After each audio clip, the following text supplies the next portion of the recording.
खुदा जाने दुर्गादास कहाँ गायब हो गया था। शायद वो वहाँ रुकने की बजाय ऊपर वाली मंजिल की तरफ चला गया हो, लेकिन नाकाफी रोशनी में मुझे वहाँ कोई जीना भी दिखाई नहीं दिया। मैं कुछ देर तक फैसला न कर पाया कि क्या करूं। मुझे बखूबी इदराक था कि जरा सी गलती मेरी वहाँ मौजूदगी का राज खोल सकती है और मामला खराब हो सकता है। बिलाखिर मैंने खुदा का नाम लिया और फूंक फूंक कर कदम रखते हुए राहदारी में आगे बढ़ने लगा। मैं दूसरे कमरे के दरवाजे तक पहुंचा ही था कि अचानक सन्नाटे में पहले एक मर्दाना चीख गूंजी और फिर तेज निस्वानी कहकहा सुनाई दिया और फिर कोई औरत मुसलसल हंसने लगी। ये सब इतना गैर मुतवक्के और हैबतनाक था कि मुझे अपने रोंगटे खड़े होते महसूस हुए। मैंने हैरत के इब्तिदाई झटके से संभलते हुए सूरत हाल को समझने की कोशिश की। कहकहा लगाने वाली औरत को पहचानना तो खैर मुमकिन ही नहीं था, लेकिन ये चीख यकीनन दुर्गादास के हलक ही से बरामद हुई है। उस चीख में दर्द या अजियत की बजाय खौफ की झलक नुमाया थी, जबकि औरत के कहकहे में फातिहाना रंग मौजूद था। ये आवाजें शायद तीसरे कमरे से आ रही हैं। खुदा जाने वहाँ क्या नाटक जारी है। इस दौरान में दुर्गादास के गैज़ो गज़ब से भरपूर लहजे में जोर जोर से बोलने की आवाजें औरत के कहकहों पर गालिब आ चुकी थी। वो तेलुगु जबान में उस नामालूम औरत को गालिबन गलीज गालियां बक रहा था। मुझे यकीन था कि उस वक्त दुर्गादास और उस औरत की तवज्जो सिर्फ और सिर्फ एक दूसरे की तरफ मबजूल होगी, लिहाजा उस कमरे की सूरत हाल जानने का ये बेहतरीन मौका था। मैं तेजी से आगे बढ़ा और तीसरे कमरे के अध खुले दरवाजे के करीब पहुंचकर एहतियात से अंदर झांका। मैंने देखा कमरे के वस्त में दुर्गादास खड़ा गुस्सीले लहजे में जाने क्या क्या कुछ कह रहा है। महज लम्हे दो लम्हे के जायजे से मुझे पता चला कि उस कमरे के अंदर एक और कमरे का दरवाजा खुलता है जो उस वक्त मुकफ्फल है। दुर्गादास उसी अंदरूनी कमरे की एक सलाखदार खिड़की में खड़ी एक जवां साल खातून से मुखातिब है, जो उसकी बकबक झकझक पर इश्तियाल में आने की बजाय हंस रही है, जैसे वो उसकी गजबनाक कैफियत से लुत्फानंदोज हो रही हो। मैं फौरन ही दरवाजे के खला से पीछे हट गया। मेरी तरफ पुश्त होने की वजह से दुर्गादास तो मुझे नहीं देख सकता था, लेकिन मेरी मौजूदगी उन खातून की नजरों में बाआसानी आ सकती थी और काम बिगड़ सकता था। मेरा जहन तेजी से सोच रहा था। ये अंदाजा लगाना तो अब आसान है कि दुर्गादास कमरे में कैद उन खातून को खाना देने आया है, लेकिन सवाल ये है कि ये खातून हैं कौन और प्रदीप सेन से इनका क्या ताल्लुक है। तभी मेरे जहन में एक बिजली चमकी। कहीं ये खातून राय अहमद अली मरहूम की बेटी तो नहीं है, लेकिन प्रदीप सेन ने तो बताया है कि वो राय अहमद अली की दोनों बेटियां फरोख्त कर चुका है और उनका खरीदार उन दोनों को अपने साथ हैदराबाद ले जा चुका है। अगर ये खातून वाकई राय अहमद अली की मजलूम बेटियों में से एक है तो उसकी दूसरी बहन को भी उसके साथ ही मौजूद होना चाहिए। उसकी यहाँ मौजूदगी के बज़ाहिर कोई आसार दिखाई नहीं दे रहे थे। हो सकता है प्रदीप सेन नामी उस शैतान ने किसी और बदनसीब को अपने जुल्म सितम का निशाना बनाने के लिए यहाँ कैदी बनाकर रखा हुआ हो सकता है कमरे में होने वाली गुफ्तगू से सूरत हाल समझने में कुछ आसानी हो जाए। मैंने अपनी पूरी तवज्जो एक बार फिर कमरे के अंदर से आने वाली आवाजों पर मबजूल कर दी। उन खातून की हंसी अब मांद पड़ चुकी थी और दुर्गादास का इश्तियाल भी कुछ कम हो गया था।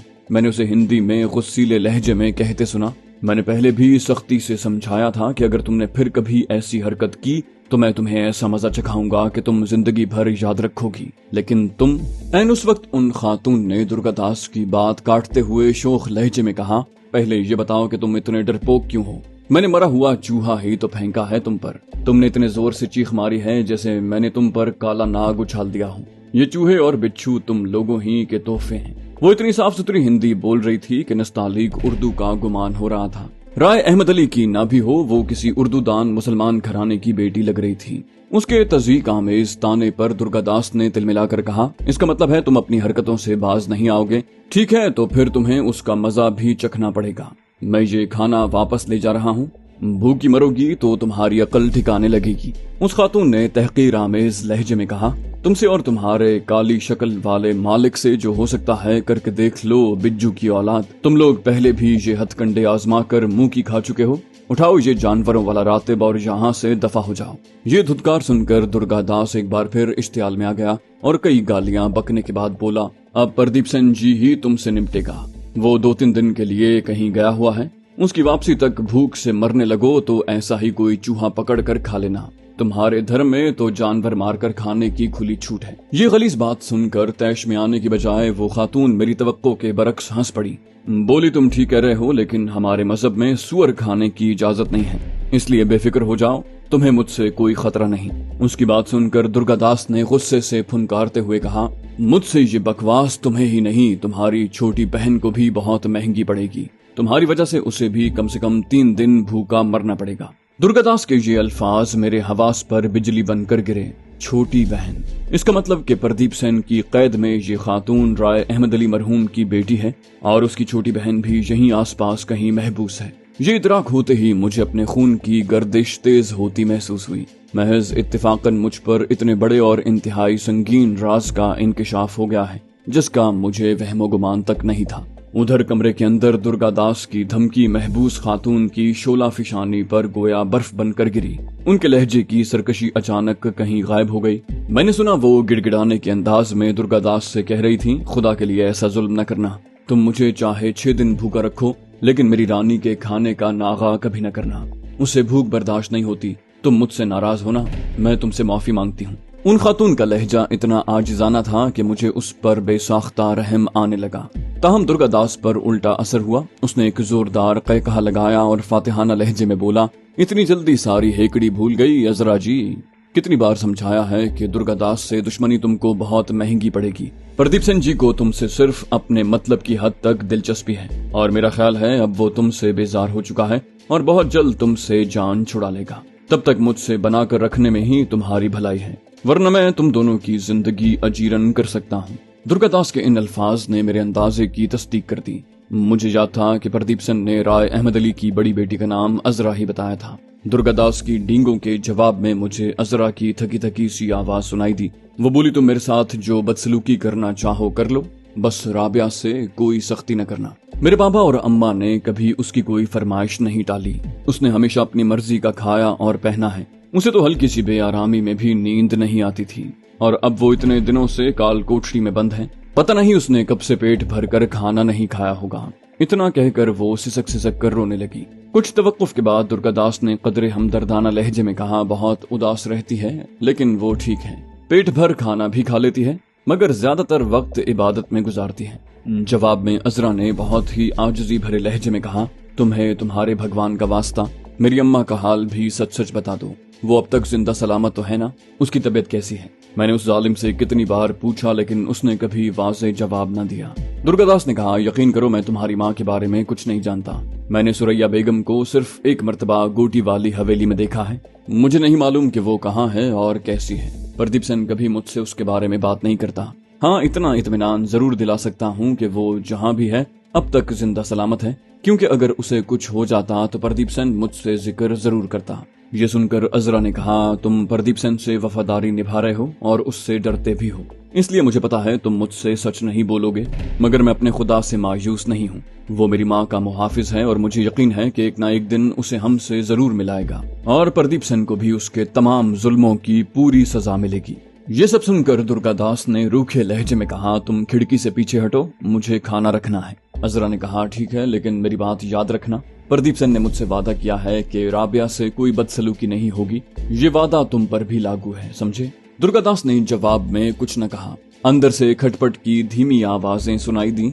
फिर मैंने दुर्गादास की तहक्कुमाना आवाज सुनी। वो बोला, प्रदीप सेन जी के एक मेहमान आए हुए हैं, इसलिए थोड़ी देर सवेर हो जाती है। इतनी सी बात पर हंगामा खड़ा कर देती हो। अजरा ने तजस्सुस भरे लहजे में पूछा, कौन मेहमान आया है प्रदीप सेन के पास? उसी की तरह का बदफितरत लफंगा शराबी कबाबी होगा। दुर्गादास ने दुरुस्त लहजे में कहा, तुम्हारा उससे कुछ लेना देना नहीं, मैं कल भी इसी वक्त खाना लेकर आऊंगा। दुर्गादास की बातों से वाज़ेह था कि वो किसी भी वक्त कमरे से बाहर आने वाला है। वो बाहर निकलकर टॉर्च की रोशनी मारता तो मैं फौरन उसकी नजरों में आ जाता, क्योंकि मुझे राहदारी में खुद को पोशीदा रखने की कोई जगह दिखाई नहीं दे रही थी। मैं तेजी से दौड़कर सीढ़ियों पर जाकर छुप सकता था, लेकिन खतरा था कि मेरे कदमों की आवाज दुर्गादास के कानों में पहुंच सकती है। यह भी मुमकिन था कि वो मेरी झलक देख लेगा। मेरे पास फैसला करने के लिए बमुश्किल चंद लम्हे थे। खतरा मोल लेने के सिवा कोई रास्ता न था। मैं पंजों के बल तेजी से जीने की तरफ दौड़ा। मुझे हर कदम के साथ धड़का लगा हुआ था कि मेरी पीठ पर टॉर्च की रोशनी पड़ने वाली है या दुर्गादास मुझे ललकारने वाला है। तहम राहदारी से जीने की ऊपरी सीढ़ियों पर पहुंचने तक ऐसा कुछ न हुआ। मैंने सांस काबू में करते हुए एहतियात से राहदारी में झांक कर देखा। मुझे दुर्गादास उस कमरे के दरवाजे की कुंडी में कुफल लगाता दिखाई दिया। پھر وہ ٹہلنے کے انداز میں راہداری کے دور کے حصے کی طرف بڑھنے لگا۔ مجھے اس کے دائیں ہاتھ میں ٹوکری اور بائیں ہاتھ میں روشن ٹارچ نظر آئی۔ میرے دیکھتے ہی دیکھتے وہ 5ویں کمرے کے بند دروازے کے سامنے ٹھہر گیا۔ کھانے کی ٹوکری فرش پر رکھ کر اس نے کنجیوں کا گچھا جیب سے نکالا اور دروازے کو غیر مقفل کرنے لگا۔ اس دوران میں مجھے یہ فیصلہ درپیش تھا کہ میں درگا داس کے پیچھے پیچھے جا کر کمرے کے اندر کا احوال جاننے کی کوشش کروں یا احتیاط کے تقاضے کو ذہن میں رکھتے ہوئے یہیں رک کر اس کے اگلے قدم کا انتظار کروں۔ عذرا اور درگا داس کی گفتگو کی روشنی میں یہ لگ بھگ یقینی تھا کہ اس کمرے میں رائے احمد علی مرحوم کی چھوٹی بیٹی رابعہ قید ہوگی۔ درگا داس سے اس کی گفتگو میں بھی کسی نئی یا غیر معمولی بات سامنے آنے کا امکان نہ ہونے کے برابر تھا۔ اصل اہمیت اب کسی فوری خطرے سے بچتے ہوئے معاملے کے زیادہ سے زیادہ پہلوؤں سے باخبر ہونے کی تھی۔ بالآخر میں اس نتیجے پر پہنچا کہ وہیں چھپے رہ کر درگا داس کی آئندہ سرگرمیوں پر نظر رکھنا زیادہ قرین مصلحت ہے۔ مجھے اصل مقصد یعنی رائے احمد علی کی بیٹیوں کا پتہ لگانے میں غیر متوقع اور غیر معمولی کامیابی حاصل ہو چکی ہے۔ فی الحال مزید خطرہ مول لینے سے گریز ہی بہتر ہوگا۔ میں زینے کی دیوار کی اوٹ سے وقفے سے راہداری میں جھانکتا رہا۔ بالآخر درگا داس کمرے سے باہر نکلا اور دروازہ مقفل کر کے اچانک ٹارچ کی روشنی میری طرف پھینکی۔ میں گردن پیچھے کرنے میں ایک لمحے کی بھی تاخیر کر دیتا تو یقیناً اس کی نظروں میں آ جاتا، تاہم مجھے خدشہ ہوا کہ میری تمام تر پھرتی کے باوجود درگا داس نے مجھے دیکھ لیا ہے۔ میں سانس روکے اس کی طرف سے کسی رد عمل کا انتظار کرتا رہا، لیکن شاید میں درگا داس کی ٹارچ کی روشنی میں آنے سے بچ نکلا تھا۔ میرے لیے اندازہ لگانا مشکل نہ تھا کہ وہ ٹہلنے کے انداز میں اسی طرف بڑھ رہا ہے۔ میں حتی الامکان تیزی سے بغیر کوئی آواز پیدا کیے سیڑھیاں اترنے لگا۔ زینے کے نچلے سرے پر پہنچ کر میں نے دروازے کے کواڑ پہلے کی طرح بند کیے اور لگ بھگ اڑتے ہوئے گودام کے عقبی احاطے میں کھلنے والے دروازے تک جا پہنچا۔ میں نے اندر داخل ہو کر باری باری دونوں دروازوں کے کواڑ پہلے کی طرح ڈھالے اور اپنے ٹھکانے پر پہنچ گیا۔ اپنے بستر پر گہری نیند سونے کا ناٹک کرتے ہوئے میں بے تابی سے درگا داس کا انتظار کرنے لگا۔ مجھے ڈر تھا کہ کہیں وہ یہاں واپس آنے کی بجائے اپنے کمرے میں ہی نہ رک جائے۔ اس کی یہ حرکت میرے ارادوں کی راہ میں رکاوٹ بن سکتی تھی۔ میں نے آج رات جو کچھ دیکھا تھا اس کے بعد میرے لیے ہاتھ پر ہاتھ دھر کر بیٹھنا یا چین کی نیند سونا ممکن نہیں رہا تھا۔ میری خواہش تھی کہ آج کی رات بھی ضائع نہ جائے۔ میرا اضطراب شدت اختیار کرنے لگا تھا کہ بہت دھیمی آواز سے دروازہ کھلا۔ میں نے چادر کے عقب سے جھانکا۔ درگا داس دبے پاؤں کمرے میں داخل ہوا اور پھر بغور میرا جائزہ لیا۔ وہ میرے بالکل قریب پہنچا اور پھر میرے خراٹوں کے تسلسل نے اسے مطمئن کر دیا اور وہ غسل خانے کی طرف جانے والے رستے کے قریب بچھے اپنے بستر پر جا لیٹا۔ میں اپنے صبر و تحمل کا امتحان لیتے ہوئے اس کے سونے کا انتظار کرتا رہا۔ اس دوران میں میرا ذہن مسلسل عمارت کی دوسری منزل پر کچھ دیر پہلے دیکھے ہوئے سنسنی خیز مناظر پر غور کرتا رہا۔ پردیپ سن کی عیاری اور مکاری مجھے پہلے بھی حیران کر چکی تھی، لیکن اس نے اس بار تو مجھے حقیقی معنوں میں ششدر کر دیا تھا۔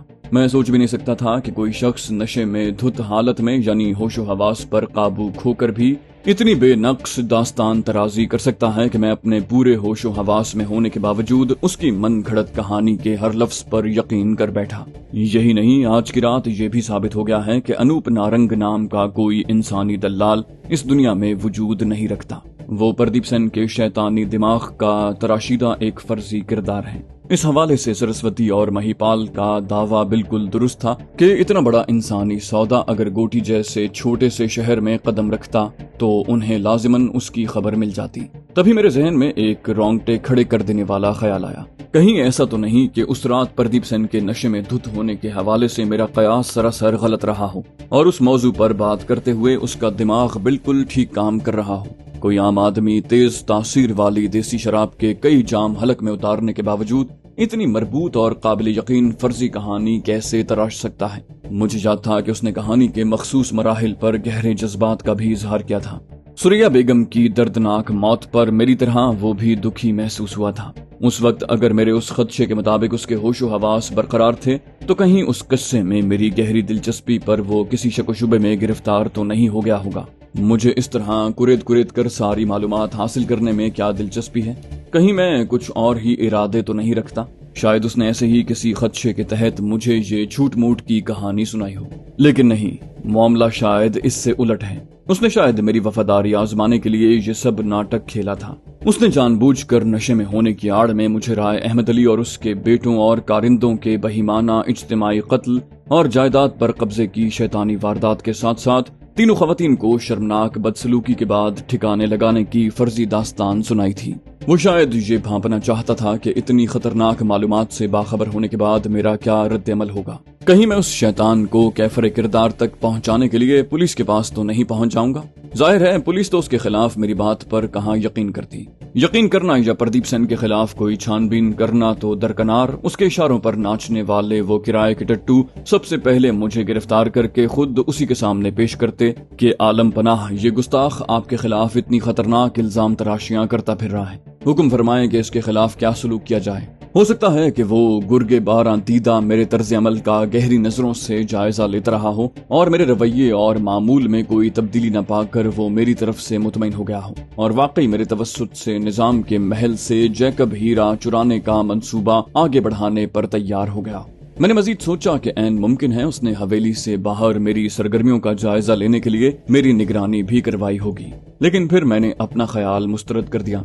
मैं आदतन अपने ताकुब का ख्याल रखता रहा था। मैं कई मरतबा ऐसे रास्तों पर सफर करता रहा था कि मेरे ताकुब में आने वाली कोई गाड़ी या मोटरसाइकिल मेरी नजरों से नहीं बच सकती थी। अगर उसने मुझे जांचना भी चाहा था तो बज़ाहिर मैं उसके इम्तिहान में कामयाब हो गया था।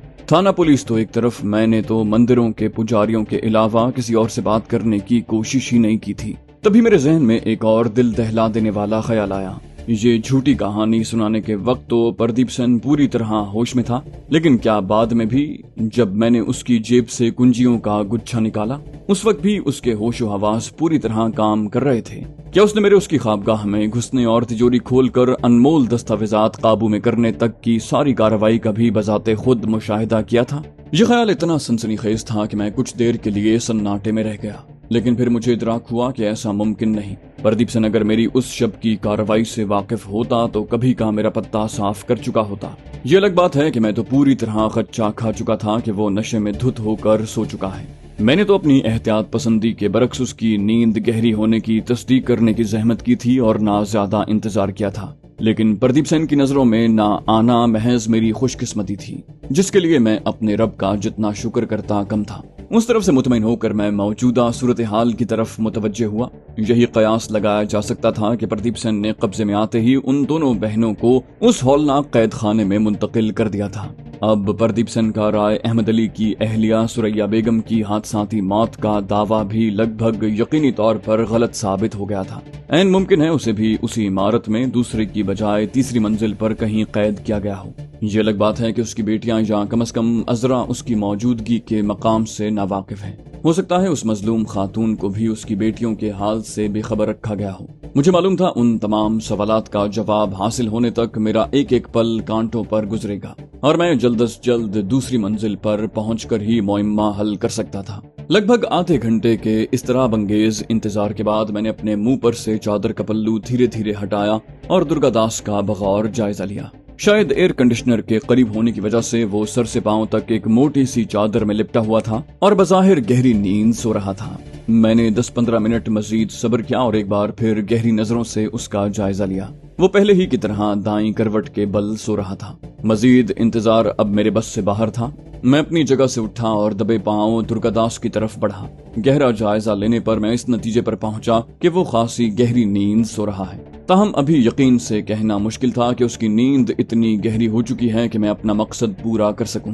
ये जांचने के लिए मैं उसके पैरों तले दबी चादर गैर महसूस अंदाज में धीरे धीरे बाहर खींचने लगा। एक एक इंच करके बिलाखिर चादर का काफी बड़ा हिस्सा दुर्गादास के पैरों के नीचे से निकल आया। मैंने गहरा सांस लिया और फिर चादर पलटकर इस तरह उसके जिस्म पर डाल दी कि दोनों पैर खुल गए। मैं गहरी तवज्जो से जायजा ले रहा था कि पैरों को ठंड लगने से उसकी नींद में खलल आता है या नहीं। मुझे ज्यादा इंतजार नहीं करना पड़ा। कुछ ही देर में दुर्गादास कसमसाया और उसने अपने पैर चादर में सुकेड़ लिए। इसका मतलब मैंने ये लिया कि उसकी नींद अभी ज्यादा गहरी नहीं है और मुझे मजीद इंतजार करना पड़ेगा। मैं बादिल नखास्ता अपने बिस्तर पर जा लेटा और एक बार फिर बेजारकुन कैफियत बर्दाश्त करने लगा। इस मर्तबा मैं तकरीबन 1 घंटे के बाद हरकत में आया। मैं दुर्गादास के पास पहुंचा तो उसके सोने के अंदाज पर नजर पड़ते ही मैं मायूसी के अंधेरों में डूब गया। वो चादर को अच्छी तरह लपेटकर उस तरह सोया हुआ था कि अपना मकसद हासिल करने یعنی اس کی جیب سے کنجیوں کا گچھا نکالنے کی کوشش کے دوران میں اس کا جاگنا لگ بھگ یقینی تھا۔ تاہم میں اپنے دل میں تہیا کر کے آیا تھا کہ اس مرتبہ خطرہ مول لینے سے بھی گریز نہیں کروں گا۔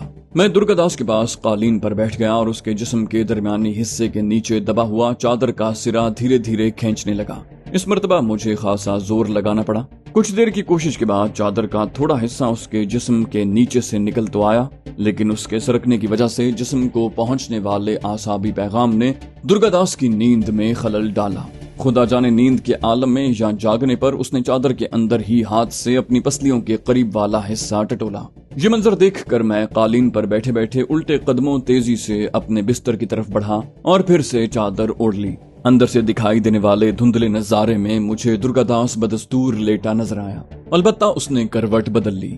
میرے قیاس کے مطابق اب کنجیوں کے گچھے والی جیب اس کے جسم کے نیچے دب چکی تھی اور اسے ہتھیانے کا رہا سہا امکان بھی دم توڑ چکا تھا۔ اتنے صبر آزما انتظار کے بعد یہ نتیجہ خاصا مایوس کن تھا، لیکن میں نے اپنے آپ کو تسلی دی کہ آج رات نہ سہی، میں کل زیادہ بہتر اور محفوظ انداز میں اپنا یہ مقصد حاصل کر سکتا ہوں۔ اس کے ساتھ ہی میرا ذہن ایک بار پھر عذرا اور اس کی چھوٹی بہن رابعہ کی طرف مبذول ہو گیا۔ ان کی موجودگی کا علم ہونے کے بعد سے بار بار میرا دل بے قرار ہونے لگا تھا کہ ابھی اور اسی وقت سارے مقفل دروازے توڑ کر، سارے پھاٹک اکھاڑ کر، سارے پہرے داروں کو جہنم رسید کر کے ان دونوں مظلوموں کو یہاں سے آزاد کروا کے لے جاؤں۔ لیکن ساتھ ہی میرا دماغ مجھے تحمل سے کام لینے کا مشورہ دیتا۔ معاملات کے سارے پہلوؤں سے واقف ہوئے بغیر کوئی بھی پیش قدمی سارے کیے کرائے پر پانی پھیر سکتی تھی۔ آزادی تو ایک طرف، ان دونوں مظلوموں کو زندگی کے لالے پڑ سکتے ہیں۔ میں جلد بازی میں اٹھائے گئے کسی قدم کے نتیجے میں ناکامی کا متحمل نہیں ہو سکتا۔ بے کیفی کے عالم میں چند بار کروٹیں بدلنے کے بعد میں سو گیا۔